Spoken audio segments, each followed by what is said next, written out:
Hello everyone, स्वागत है आप सभी का आज के हमारे इस वीडियो में। आज के इस वीडियो में हम कबीर इस अधूरे पाठ को पूरा करेंगे। तो चलिए इस वीडियो की शुरुआत करते हैं। कबीर दास जी स्वभाव से फक्कड़ थे। फक्कड़ यानी मस्त, मौजी, मस्त मौला थे। अच्छा हो या बुरा, खरा हो या खोटा, बस बोल देते थे, किसी की परवाह नहीं करते। जिससे एक बार चिपट गए उससे जिंदगी भर चिपटे रहो। अब यह सिद्धांत उन्हें बिल्कुल मान्य नहीं था। यानी जिस किसी से भी एक बार चिपट गए यानी जुड़ गए, उसी से ही जिंदगी भर जुड़े रहो।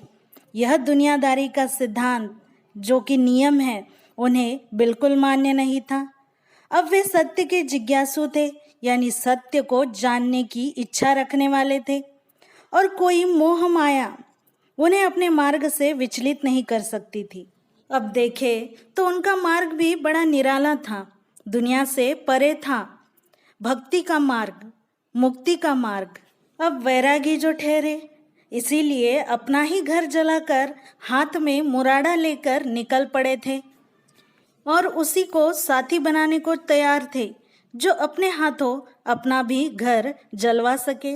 अब यहाँ पर कबीरदास जी कहते हैं कि मनुष्य का जो अंतःकरण होता है, यानी उसका मन, उसमें मोह ममता बसी हुई होती है। अब इसी मोह ममता को कबीरदास जी ने घर की उपमा देते हुए कहा कि उन्होंने तो अपने अंतःकरण की मोह ममता का घर जला दिया है, यानी अपने ही हाथों से अपना ही घर जला दिया है, और अब ज्ञान, भक्ति और वैराग्य का मार्ग अपना लिया है। अब वे यही ज्ञान, भक्ति और वैराग्य रूपी जो मुराड़ा है, मुराड़ा यानी जलती हुई लकड़ी, जिसे हम मशाल भी कहते हैं, अब यही मुराड़ा लेकर निकल पड़े हैं। इस मुराड़े से अब वे उन व्यक्तियों के अंतःकरण से मोह ममता का घर जलाएंगे जो उनके साथ वैराग्य के मार्ग पर चलना चाहते हैं और ईश्वर को प्राप्त करना चाहते हैं। अब इस दोहे का भावार्थ देखते हैं। हम घर जारा अपना, लिया मुरादा हाथ, अब घर जारो तासु का, जो चले हमारे साथ। अब यहाँ पर कबीरदास जी कहते हैं कि मैंने अपने हाथ में मुरादा ले लिया है और उसी मुरादे से मैंने अपने घर को जला दिया है, यानी मेरे अंतःकरण में बसी मोह ममता को त्याग दिया है। और अब मेरे साथ भक्ति के मार्ग पर जो भी मेरे साथ चलेंगे, उनके घर को भी, यानी उनके अंतःकरण में बसी मोह ममता के घर को भी मैं ही जलाऊंगा। चलिए अब आगे बढ़ते हैं। वे सिर से पैर तक मस्त मौला थे।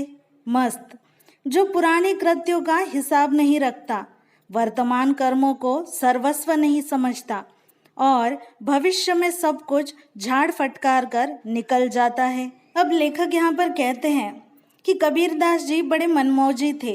वे कहते हैं कि मस्त मौला या मनमौजी वो होता है जो पुराने कृत्यों का हिसाब नहीं रखता, यानी बीते हुए जीवन में, बीते हुए काल में उसने क्या कृत्य किया है, उसने कौन से कार्य किए हैं, इसका हिसाब वो बिल्कुल नहीं रखता। वर्तमान कर्मों को सर्वस्व नहीं समझता, यानी वर्तमान में जो भी कार्य किए हैं उनको पर्याप्त ना समझना। यानी कहने का तात्पर्य बस इतना है कि मस्त मौला या मनमौजी वो होता है जिसे ना तो भूतकाल की चिंता होती है और ना ही भविष्यकाल की।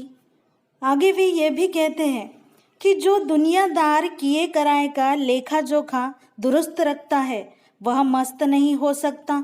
लेखक यहाँ पर कहते हैं कि जो दुनियादारी का हिसाब किताब रखता है, दुनिया में क्या चल रहा है इसकी जानकारी रखता है, वह मस्त मौला या मनमौजी हो ही नहीं सकता। जो अतीत का चिट्ठा खोले रहता है, वह भविष्य का क्रांतदर्शी नहीं बन सकता। क्रांतदर्शी यानी दूरदर्शी, या फिर जिसे हम सर्वज्ञ, सब कुछ जानने वाला भी कह सकते हैं। यानी जो व्यक्ति अपने बीते हुए समय में ही या बीते हुए कार्यों में ही खोया रहता है, वह भविष्य को जानने वाला क्रांतदर्शी कैसे बन सकता है। और जो मतवाला होता है, नशे में चूर, या फिर किसी की परवाह न करने वाला। वह दुनिया के माप जोग से यानी दुनिया के माप और दंड से अपनी सफलता का हिसाब नहीं करता है। कबीर जैसे फक्कड़ को दुनिया की होशियारी से क्या वास्ता। अब कबीर ठहरे सर से पैर तक मस्त मौला मनमौजी थे। अब इनको दुनियादारी की चतुराई से होशियारी से कोई लेना देना नहीं था। ये तो बस ईश्वर के प्रेम के मतवाले थे, लेकिन अपने आप को वो उन दीवानों में नहीं गिनते थे जो माशूक के लिए सर पर कफन बांधे फिरते हैं। अब देखते हैं आगे। हमन है इश्क मस्ताना, हमन को होशियारी क्या, रहे आज़ाद या जग से, हमन दुनिया से यारी क्या। जो बिछड़े हैं प्यारे से, भटकते दर बदर फिरते, हमारा यार है हम में, हमन को इंतजारी क्या। कबीर दास जी यहाँ पर कहते हैं कि हमारा इश्क तो मस्ताना है, हम ज्ञान और ईश्वर की भक्ति के प्रेम में मस्त है। फिर हमें इस संसार की चतुराई से यानी इसकी होशियारी से क्या लेना देना। जो ईश्वर की भक्ति में लीन होते हैं, जो साधक होते हैं, वो दुनिया की चतुराई में नहीं पड़ते। ये भी कहते हैं कि हमारा तो एक ही ध्येय है कि हम इस संसार में सदैव हमेशा स्वतंत्र रहें, हमारे मन में कहीं कोई बंधन न हो। फिर हमें दुनियादारी का मोह करने की क्या आवश्यकता, या फिर किसी भी व्यक्ति या वस्तु से प्रेम करने की क्या आवश्यकता।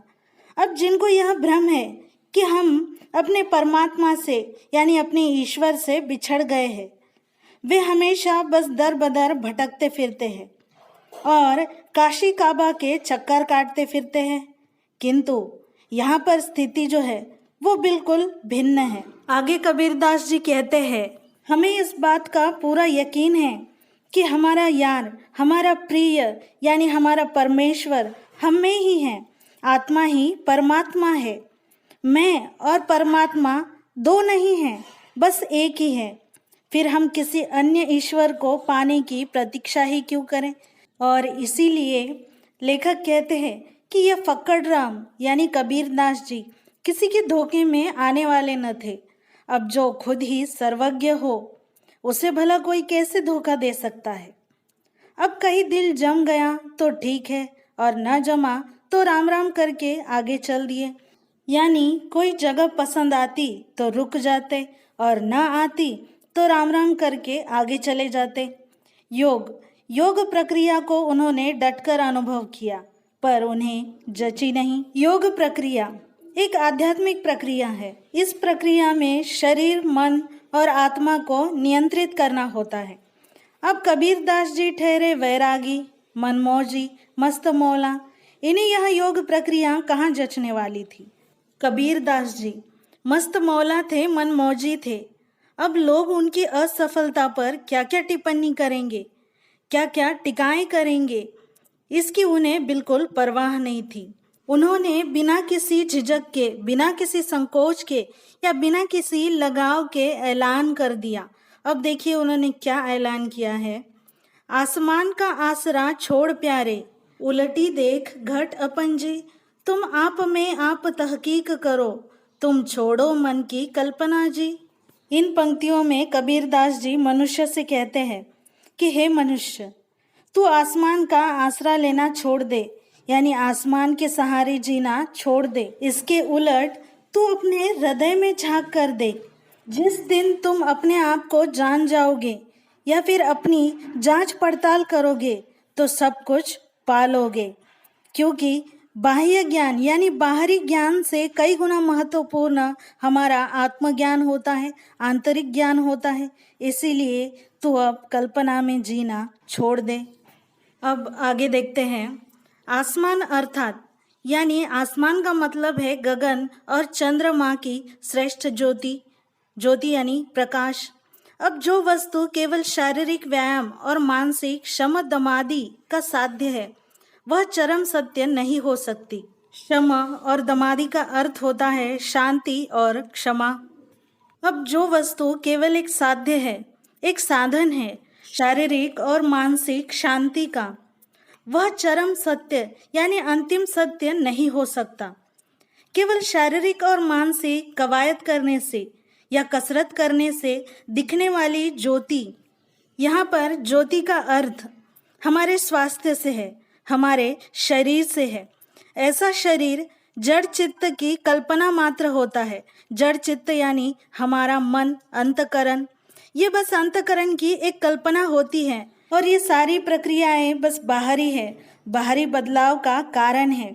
अब कबीर ने कहा कि और आगे अगर देखें तो केवल क्रिया बाह्य है यानी बाहरिक है, उसके लिए या फिर शारीरिक और मानसिक शांति के लिए ज्ञान चाहिए। बिना ज्ञान के योग या फिर शारीरिक और मानसिक कवायद व्यर्थ है। तो चलिए बच्चों, आज का यह सेशन यहीं पर समाप्त करते हैं। मिलते हैं अगले सेशन में। तब तक के लिए थैंक यू, धन्यवाद, आभारी आहे।